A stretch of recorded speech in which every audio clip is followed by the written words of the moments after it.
Close your eyes for a moment and imagine your mind as a house. In this house, there are no walls, there are no doors, and there are no windows. Every time someone shouts on the street, the sound echoes through your living room. Every time a storm blows, the rain soaks your carpet.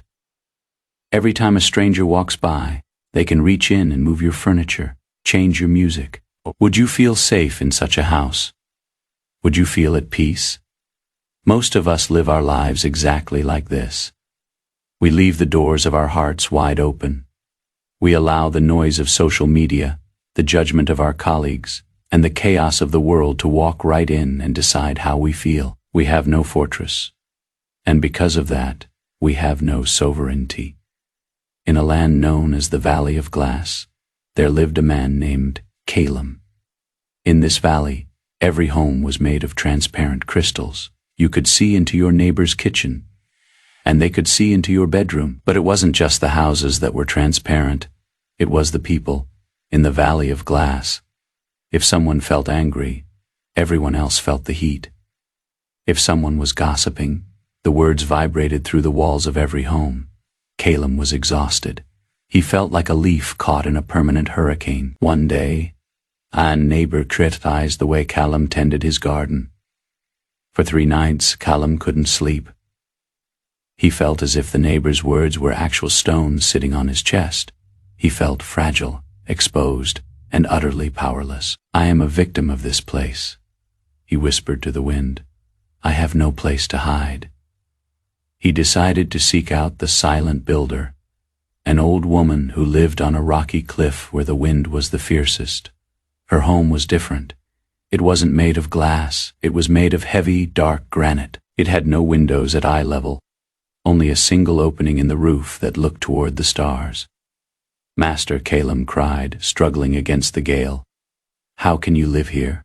The wind is so loud, yet inside your walls, it is as quiet as a tomb. My house in the valley is beautiful, but it offers me no protection. Every word from a stranger breaks me. The silent builder looked at Calum with eyes that seemed to hold centuries of tranquility. She handed him a small, heavy stone. The problem, Calum, is not the wind. The problem is your assent. You believe that because someone speaks, you must listen. You believe that because a storm happens, you must be wet. You have forgotten that your mind is meant to be an inner citadel. She led him to the center of her stone room. Stoicism teaches us that the world can touch your body, it can touch your property, and it can touch your reputation. But it cannot touch your mind unless you open the gate. Your mind is a fortress, but you have been living outside the walls, begging the invaders for mercy. Calum looked at the granite walls. But how do I build these walls? I am not a mason. You build them with judgment, she replied. Every time a thought or a comment approaches you, you must stand at the gate and challenge it. Ask, is this true? Is this helpful? Is this within my control? If a neighbor says you are a bad gardener, and you know you have worked hard, then his words are just noise. They are not gold, they are just wind. Why would you let the wind into your sanctuary? This was Calum's epiphany. He realized that his anxiety didn't come from the neighbor's words, but from his own decision to believe those words were important. He had been entrusting his happiness to the tongues of others. The silent builder told him a story of a great sage who was imprisoned in a small, dark cell. The guards mocked him. The food was foul and the bed was cold, but every morning the sage would close his eyes and retreat into his inner fortress. In his mind he walked through gardens of philosophy. He spoke with the great thinkers of the past. He remained impervious to the chains on his wrists because his mind was free. The guards grew frustrated because they could not find a crack in his spirit.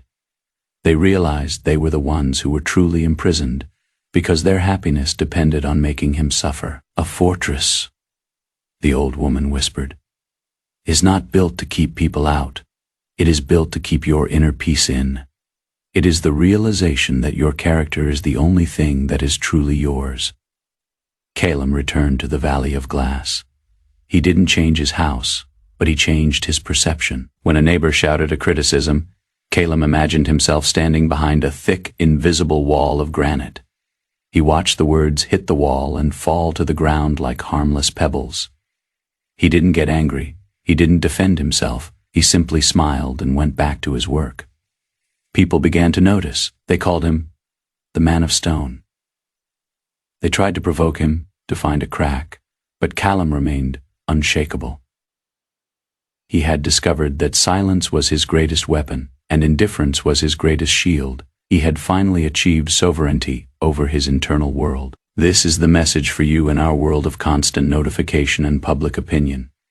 You are living in a house with no walls. You are allowing the chaos of the internet, the stress of the news, and the expectations of your family to soak your carpet and blow out your candles. Stoicism invites you to start building your inner citadel today. You do not need to move to a rocky cliff. You only need to move your focus. Stop asking the world to be quiet. Start building walls that the world cannot penetrate. Realize that no one can hurt your feelings without your consent. No one can steal your joy without your permission. Tonight, before you sleep, visualize the gates of your mind. See yourself standing there as the guardian. When a worry about tomorrow or regret about yesterday approaches, say to it, "You do not have a pass. You stay outside. Protect your sanctuary. Guard your light. For in the center of the fortress, you will find a peace that no storm can ever touch. You are the architect. You are the builder, and you are the king of your own soul. Build your fortress and find your rest."